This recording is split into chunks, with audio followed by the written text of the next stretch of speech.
Yakinlah kita sehat dan sentosa.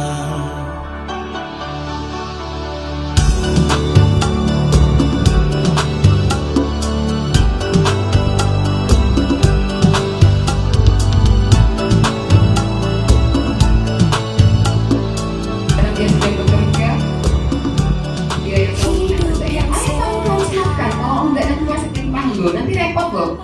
Dulu nggak ada kayak gini. Banyak sekali hal positif yang kita dapatkan dari Beliau. Karena saya nomor satu mendapatkan yang cinta di atas segalanya. Kemudian yang kedua, kita tidak boleh lupa ada langit di atas langit. Sebagai penyedia sakramen misalnya, kita nggak boleh lupa itu tuh bukan segalanya. Karena ada yang menciptakan, pencipta dan ya enggak? Beliau hebat karena ada yang menghebatkan, dan saya adalah salah satu fans beliau. Saya ketemu cuma sekali sama beliau, tapi saya betul-betul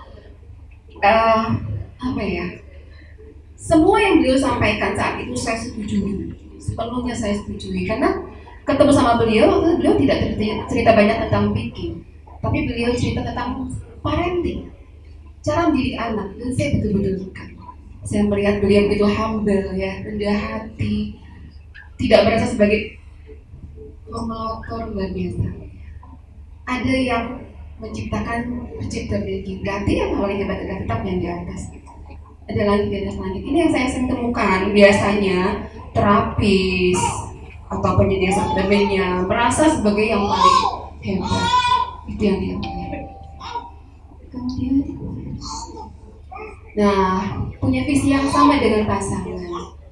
Karena sering terjadi punya anak special needs. Ini suami dan istri selalu berbeda pendapat. Katakanlah si istri sudah dapat programnya dari dokter, dari ahli harus begini.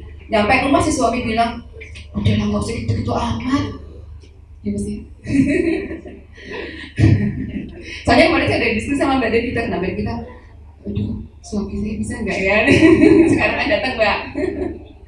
Karena bagaimanapun sebetulnya ibu yang jauh lebih paham ikatan batinnya juga lebih kuat dengan anak, dan mereka lebih tahu apa yang terbaik untuk anak ini. Tugas suami hanya backup saja. Ketika saya bingung, saya menjadikan suami tempat bertanya. Tapi selebihnya beliau yang menjalankan sepenuhnya kepada saya. Termasuk ketika anak saya lulus SMA. Anak saya yang autis ini lulus SMA, kemudian kita bingung kan, mau kuliah atau mau bekerja. Masalahnya anak autis saya lulus SMA sudah ada yang menawari pekerjaan. Sementara di luar sana, mohon maaf, banyak sekali sarjana yang masih menganggur, yang mereka tidak berkebutuhan khusus. Anak saya yang autis lulus SMA sudah ditawari pekerjaan. Sementara suami saya maunya dia kuliah. Pokoknya kuliah ini, gitu. Sudah dokter ya, spesialis lagi, mungkin dipikirnya pendidikan adalah segalanya. Kemudian saya bingung, aduh gimana ini, setiap ketemu itu sampai udah nggak usah, mungkin itu daripada ribut.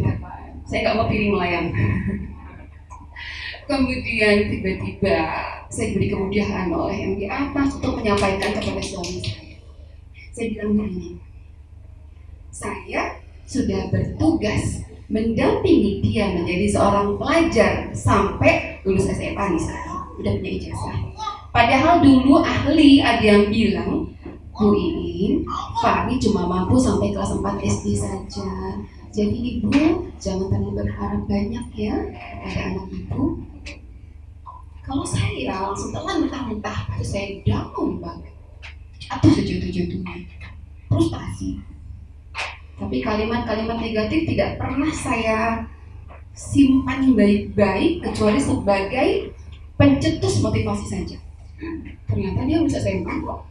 Dengan soal ujian yang sama dengan teman-teman yang lain tidak dibedakan, ini bisa. Nah, lulus SMA mau kemana? Jadi begitu. Saya sudah bertugas mendampingi dia menjadi pelajar yang baik.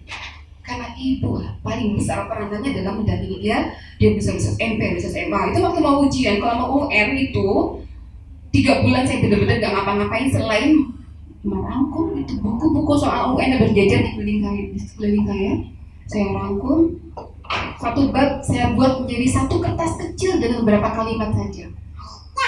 Anak-anak ini kan sangat tidak paham dengan kalimat-kalimat yang abstrak, tapi mereka biasanya penghafal yang baik.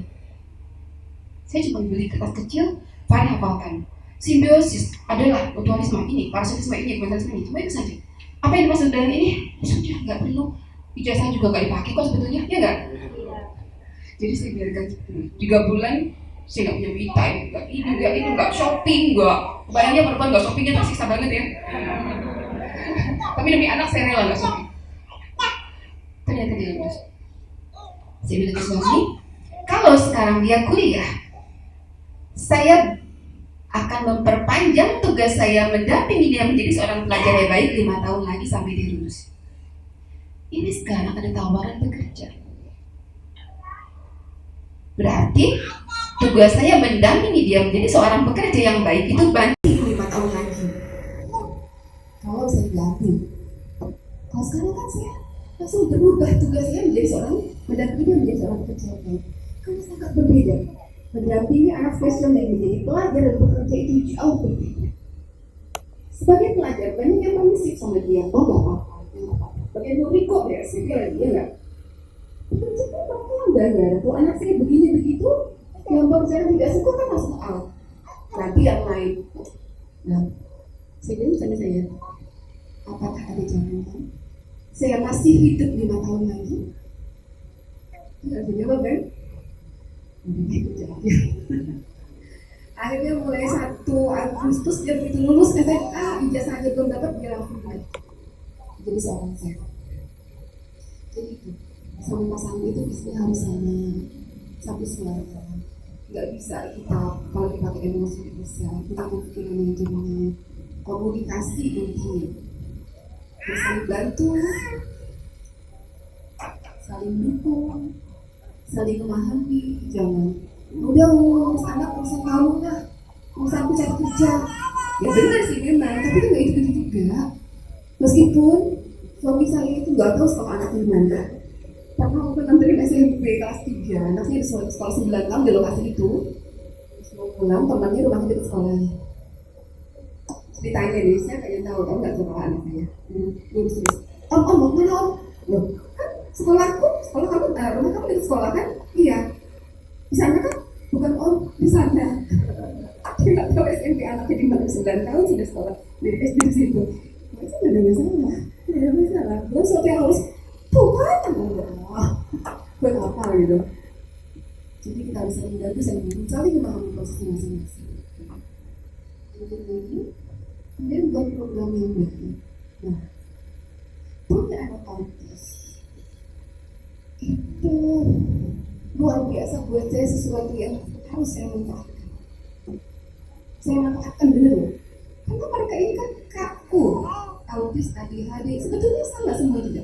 Dengan balita, mereka itu kaku dengan aturan.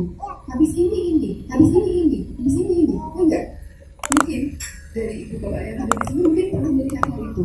Mereka kalau begini tuh begini, nggak bisa. Jadi kita harus membuatkan program harian tentang anak. Sebagai seorang muslim, saya membiasakan anak saya yang pagi terutama yang autis ini jam 4 baru tidur, tidur gitu. Habis itu azan subuh, habis itu ke masjid. Dari masjid baca tugas. Habis itu dia nyiapin masak, kerja, pulang ini waktu ke masjid. Sunnah dia, puasa Senin Kemisnya itu semuanya dijalankan. Saya manfaatkan autisnya, saya manfaatkan. Karena begitu berjalan 2 tahun. Langsung semuanya running, begitu saja tidak perlu saya kasih suruh. Kalau kita pergi ke sebuah mall yang sangat besar, kalau dulu kan dia suka hilang, sekarang dia udah pernah hilang lagi. Pergi sebuah mall yang besar atau bandara atau apapun, tiba-tiba tep, suami saya panik. Panik kemana? Saya nggak panik, saya bilang kita tunggu di sini, jangan berubah posisi kita, sebentar lagi dia datang rambutnya basah. Ternyata dia habis dari musola atau masjid. Autis, ADHD, jadi itu sama. Mereka kalau sudah begitu, asalkan programnya itu dari awal kita yang programmernya yang ngatur. Apalagi dapat bikin. Dapat bikin itu meminang suplemen otak seperti ini. Itu harus ketika dia mulai minum, kita harus memasukkan hal-hal positif sebanyak mungkin karena mereka akan merekam dengan sangat baik sebaik-baiknya. Kebayang ketika mereka minum bikin, kemudian diberikan hal-hal yang nggak baik, itu akan merekam. Sebaiknya berikan yang baik, kasih program yang baik, di mana mereka harus berperilaku. Kebayang kan, anak-anak ini biasanya bermasalah dengan ini ada. Ya Mas. Nah ini yang suka lupa. Inilah yang terjadi banyak sekali ibu dari dewasa berkebutuhan khusus yang ketemu saya. Bu, saya suka dipukulin anak saya. Bu, anak saya suka mengejar perempuan terus maaf menyentuh bagian yang tidak boleh disentuh. Macam-macam. Karena mereka tidak pernah diperkenalkan ini. Emang paham? Anak berkebutuhan khusus juga adalah manusia yang diberi apa yang tidak dimiliki oleh binatang tapi dimiliki oleh manusia. Diberi akal. Mereka punya akal. Meskipun usia mungkin tidak 100%, tidak 90%, tapi setidaknya 20%, 30% mereka itu adalah berakal. Mereka mampu paham apa yang kita sampaikan. Jangan dikira nggak paham. Meskipun mereka seperti nggak melihat pengabdian saja, mereka sangat paham. Saya mendapatkan pelajaran ini waktu Bila, karena Bila seorang penyandang tunagrahita yang berusia dia kemampuan berpikirnya sangat lemah, maka saya pikir dia pun akan tidak paham waktu itu. Saya memberitahu Bila tentang apa yang terjadi pada seorang wanita sebelum dia masuk pubertas. Oh bukan, saya waktu itu mengajari Cynthia dan Disa. Karena saya main nomor 3 dan 4 di mobil. Bella di belakang. Saya tidak ajak dia bicara. Saya pikir dia nggak ngerti. Saya ajak bicara Cynthia dan Disa saja. Ternyata beberapa minggu kemudian dia bilang berteriak dari kamar mandi. Tentu saya masih ada membantu. Mbak, aku halangan ya. Mbak, aku nggak boleh sholat ya. Mbak, ambilin dong kembali. Ternyata dia mengerti yang saya tidak sampaikan. Dia cuma mendengar di jok belakang. Saya nggak ngajak ngomong biung. Saya pikir ternyata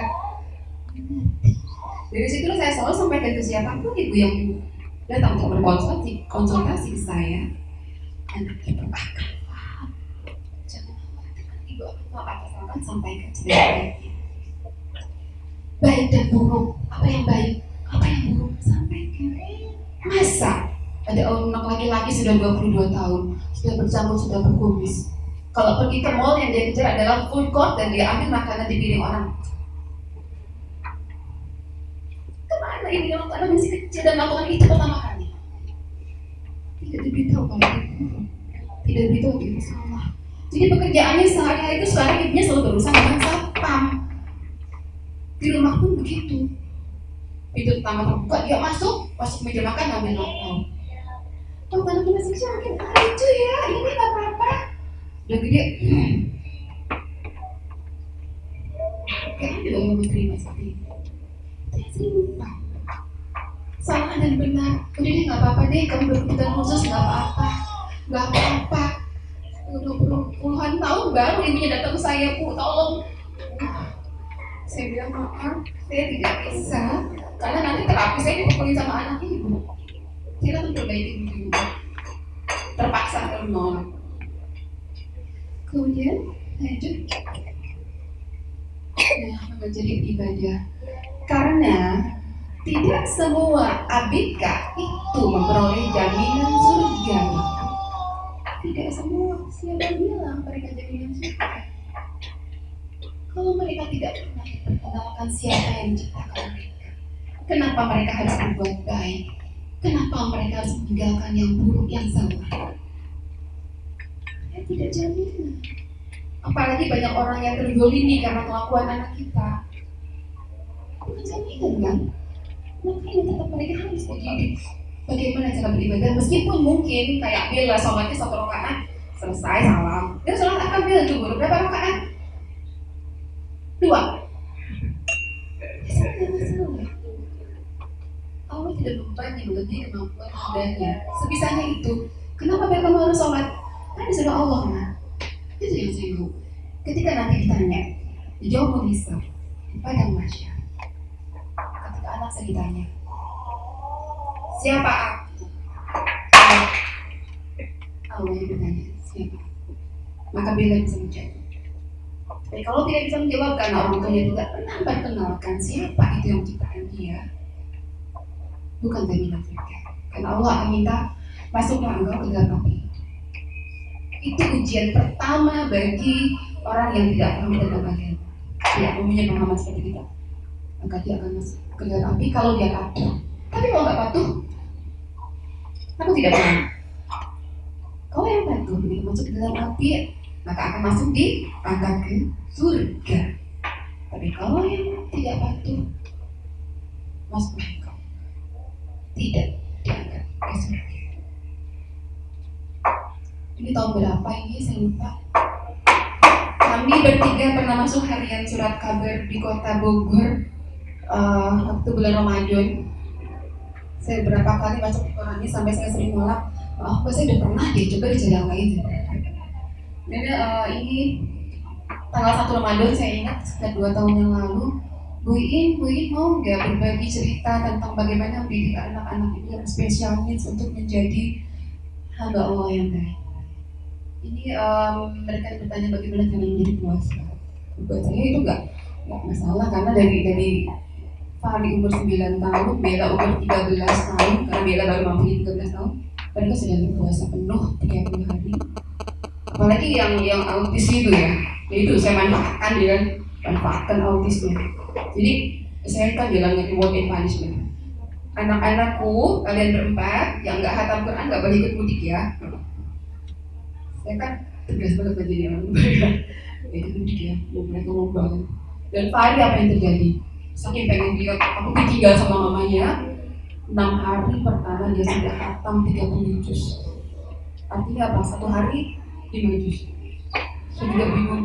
Mas istirahat dulu mas, udah ya. Saya sakit dia ya. Gak mau berhenti. Sehingga ya, alhamdulillah mereka mampu sehingga saya diminta untuk menceritakan tentang anak saya. Selanjutnya, nah ini toilet training ini yang sering lupa. Tahu-tahu sudah umur belasan masih pakai pempas. Ya pasti udah gak ada yang cukup ya, udah dewasa ya. Ini sudah harus diperbaiki dari usia sedini mungkin. Anak-anak saya 1,5 tahun sudah tidak pakai pempas. 1,5 tahun. Tinggalkan diapers. Biasakan anak menutup anggota tubuh yang harus ditutup di hadapan orang lain. Inilah yang sering sekali terjadi sampai saya juga gimana yang setahunnya orang tua. Anaknya sudah 18 tahun, maaf, laki-laki, keluar dari kamar mandi begitu saja tanpa pakaian tanpa setelah lain tampil. Di perempuan juga sama, keluar kamar mandi, mama aku nggak bisa pakai bajunya, tolongin, di pintu dia begitu saja. Orang tua yang seperti itu tidak menjaga anaknya saya. Apakah kita akan selalu ada di samping dia? Itu yang saya sampaikan. Ibu mau hidup selamanya. Apakah ibu akan selamanya berdampingi anak ibu? Kadang nggak tersentuh digituin. Ada yang langsung nangis, ada yang ini. Saya tanya, yang anak laki tadi, bapak anaknya ada berapa? 2. Kakaknya atau adiknya? Oh, kakaknya. Kakaknya laki-laki perempuan? Laki-laki. Jadi Kalau bapak tidak ubah kebiasaan anak bapak yang laki-laki berkebutuhan khusus ini keluar dari kamar mandi tanpa pakaian, nanti anak bapak ini kan akan tinggal dengan kakaknya laki-laki toh. Iya bu. Terus kakaknya laki-laki punya istri enggak? Punya. Bagaimana kira-kira istrinya melihat ada iparnya laki-laki seperti itu? Itu sudah dewasa, sudah tua loh. Bapaknya bilang begini, jadi saya harus mencari anak saya yang lainnya. Loh, yang anaknya cuma satu. Ini yang sering lupa. Kemudian mereka harus beritahu mana yang tidak boleh dilihat, mana yang boleh. Saya terus terang miris. Pernah saya lihat seorang anak tunagrahita. Tunagrahita wajahnya sama ya, moon face. Terus dia diberi pakaian sangat seksi oleh orang tuanya. Waktu itu kita ada acara di kebun raya. Si anaknya dengan seksinya dia berjalan-jalan kemana, keluar dari rombongan kita kemana-mana, dia cari saya lagi dari tahun. Saya ngeri banget. Saya tidak bisa membayangkan apa yang akan terjadi pada anak ini ketika orang tuanya tidak ada di dekatnya. Orang tuanya nggak sayang buat saya. Orang tuanya nggak sayang sama anaknya. Kalau membiarkan anaknya seperti itu, jagalah anaknya. Selanjutnya dari reward and punishment. Hukum hadiah dan hukuman.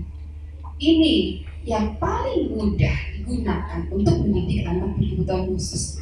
Ketika dia melakukan hal yang baik, kita kasih dia reward, hadiah. Ketika dia melakukan hal yang salah, kita beri dia punishment. Biar ada efek jerah kepada dia sehingga dia tidak mengulangi lagi. Itu yang saya lakukan pada anak saya. Kemarin anak saya ini, meskipun anak saya sudah 21 tahun sudah bekerja, tapi manusia berkebutuhan khusus sampai kapanpun tetap membutuhkan role model, orang yang memberi nasihat di samping dia sampai kapan. Dia biasa pergi ke masjid sendiri. Tiba-tiba 5 waktu. Tapi untuk Isya, maghrib dan Isya, saya tetap minta didampingi oleh salah satu orang yang saya bayar. Karena saya pengen tahu raportnya di masjid bagaimana. Ternyata suatu hari saya dapat laporan, Bu, maaf Bu, saya ditegur sama orang sebelah masjid. Kenapa? Kenapa lagi anak saya? Di mana gitu?